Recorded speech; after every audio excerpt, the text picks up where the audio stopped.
Muhammad got his revelation from the angel Gabriel in the early 600s that he is to be the last of the prophets. So he started preaching in his own city of Mecca, trying to convert his friends and his people in the city. And he tried and he tried and he tried for 12 years and failed.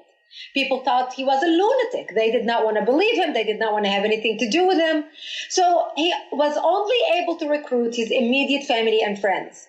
So he decided, if I just go to Medina, which was the business Jewish hub of Arabia at the time, and preach to them, they maybe will accept me. And if they do, that will give me credibility and stature in the eyes of my own people. So in order to do that, Muhammad decided to borrow a lot from the Old Testament and incorporate it into his religion. And this is why we see a lot of nice words like the people of the books in the old in Islam, etc., in the early versions of Islam. So Muhammad thought, if I borrow a lot from the Old Testament, it will make my religion more palpable to the Jews. For example, Jews don't eat pigs, Muslims don't eat pigs. Jews pray a few times a day, Muslims pray a few times a day. Jews fast on Yom Kippur, Muslims fast on Ramadan. So Muhammad packaged his religion and he went to Medina and started preaching.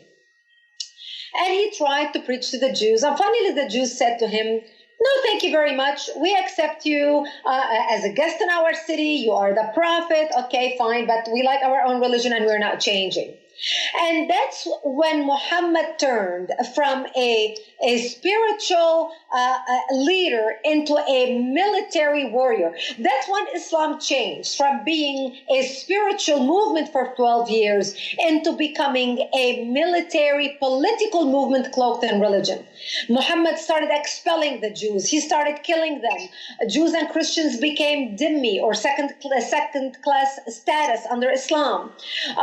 Jews and Christians were not allowed to pray publicly. They were not allowed to build churches. The Christians were not allowed to ring the church bells. Jews were not allowed to build temples. They were not allowed to blow the shofar.